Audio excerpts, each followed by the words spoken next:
Well, Madam Speaker, today says it all about this government, and today says it all about this Prime Minister in particular. A Prime Minister addicted to breaching election commitments. But even worse, a Prime Minister who insults the Australian people by denying it. A Prime Minister who insults the intelligence of the Australian people by refusing to admit a blatant truth. We saw it just a few moments ago at question time, the Prime Minister claiming a mandate for his freezing of the increase in the superannuation guarantee. Well, this is his superannuation policy from the election. Remember when he used to hold press conferences and he used to hold pamphlets under his head and point to them and say, "This is our plan for Australia." Well, they had a plan. It says the plan. Point 1, it gets better. Certainty and stability. The superannuation. And then it goes on to say the gradual increase will be delayed by 2 years. So says the Liberal Party's policy at the last election. Well, today 2 became 6. And the Prime Minister doesn't even have the grace to admit this breach of an election commitment. A year ago tomorrow, the Prime Minister said this: "I expect people to be very harsh on a new government that doesn't keep its commitments." Count on that. Well, it can count on that because the Australian people are harsh on a government that doesn't keep its commitments, and this government has broken more than any other. And of course, today we've seen a deal done in the other House. We saw the Treasurer up doing the deal in the Senate, very proud of his handiwork, very pleased with himself. And of course there's the commitment from the now Prime Minister. There will not be deals done with independents and minor parties under any political movement I lead. Again, it says it all. But more than anything else, Madam Speaker, what today tells us about this government is this government's warped values and twisted priorities. This is a government which says work longer. This is a government which says we can't afford fair indexation of the age pension. But this is a government which says we are not going to help you save for your future retirement, we are going to make it harder. Well, today the government's achieved the trifecta. They've made Australians work longer, they've made the pension less fair, and they've put more people on the age pension by their short-sighted policies. There's only one thing consistent about this government, and that is this: it's the people who can least afford it who pay the price for their broken promises.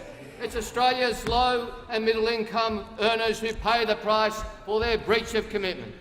Now, we saw the Prime Minister show during question time that he didn't know how many more people will be reliant on the age pension because of his policy. He had no idea how many more people will be on the age pension. He has no idea how much Australia's national pool of savings has been reduced today. He has no idea what the long-term impact on the federal budget will be. Well, let's help him out, because during question time, the Financial Services Council has helped the Prime Minister out, and they've said that by 2025 there'll be $128 billion less in our national pool of savings, thanks to this Prime Minister and thanks to this Treasurer.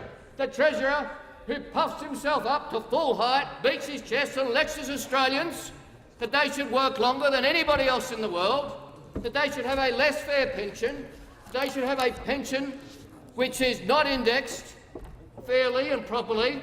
A Treasurer who dares to say that it's strongly arguable that pensioners could be better off under his budget. A pensioner who dares to say that, who lectures the Australian people.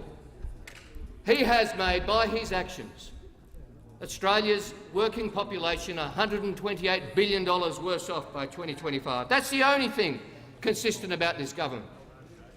They say to high-income earners, "Oh, look, those terrible tax changes the Labor Party put in, which are modest, we're going to reverse those, we're going to look after you."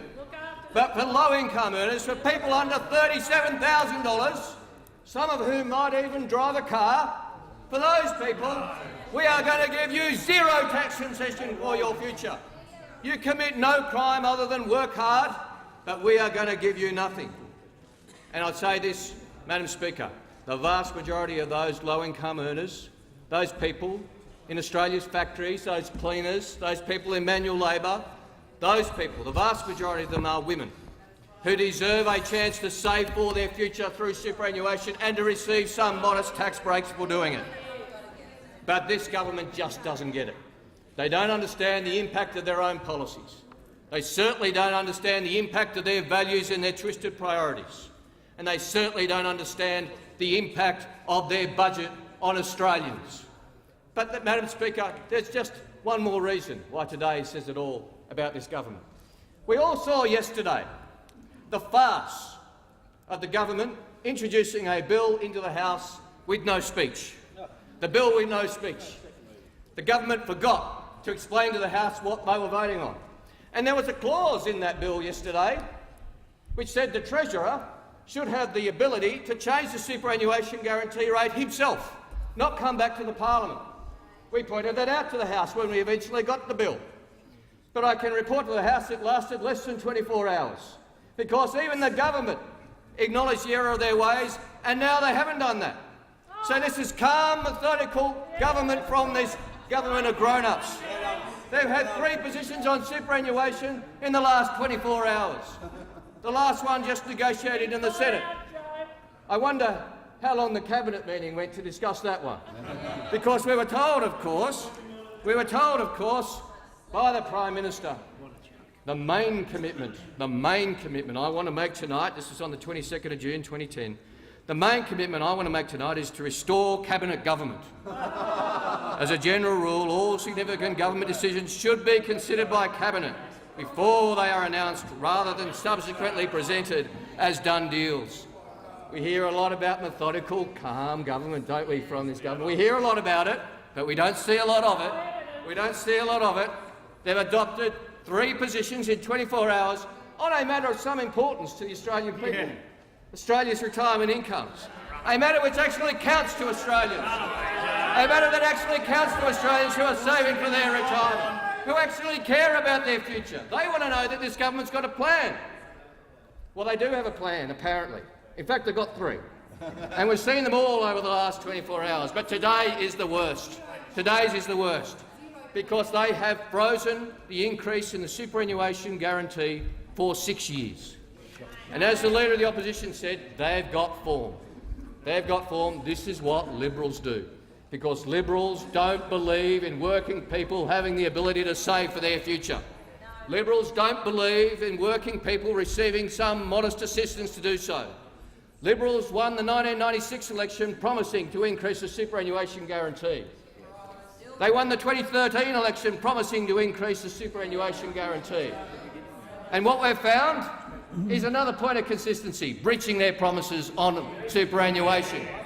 Why? Because they just don't get it. But there's something that tells us something even more about this government, about this Prime Minister and about this Treasurer. It tells us about their prejudice against working people. This is an ideology, Madam Speaker. If this was ideology, I'd have a little bit of respect for it. If this was an extreme right-wing ideology, I'd have some respect for it, as much as I disagree. Madam Speaker, I have no respect for prejudice. I have no respect for the prejudice which this Treasurer implements in his budget and his policies. I have no respect for prejudice which this Prime Minister implements in his blatant disregard for the Australian people and his election commitments to them. We have no respect for your prejudice, and the Australian people have no respect for your prejudice, because your prejudice hurts people. Your prejudice hurts working people. Your prejudice hurts people who around Australia go about their daily business just hoping that somebody in Canberra is looking out for them. Somebody in Canberra is saying, I wonder how we can help people save for their retirement. Somebody in Canberra is saying, let's care about the long-term future of Australia. There's somebody in Canberra is saying, let's give the working people of Australia a hand. Right around Australia, millions of Australians say, is somebody in Canberra looking out for us? Well, Madam Speaker, not over there. Not that Prime Minister, not that Treasurer. We have a Prime Minister and a Treasurer who have such contempt and prejudice for working Australians that they scoff, they smile, they snarl and they sneer and they smirk. But what they do, even more importantly than that, is that they hurt people with their policies. The Treasurer, I have to confess, I'm not sure whether he just doesn't understand the impact of his policies or he embraces his policies because of this government's prejudice. I suspect it's a bit of both. It's a bit of both. because he doesn't understand the impact of his budget on the Australian people, and he doesn't understand the impact of his retrograde superannuation policy either.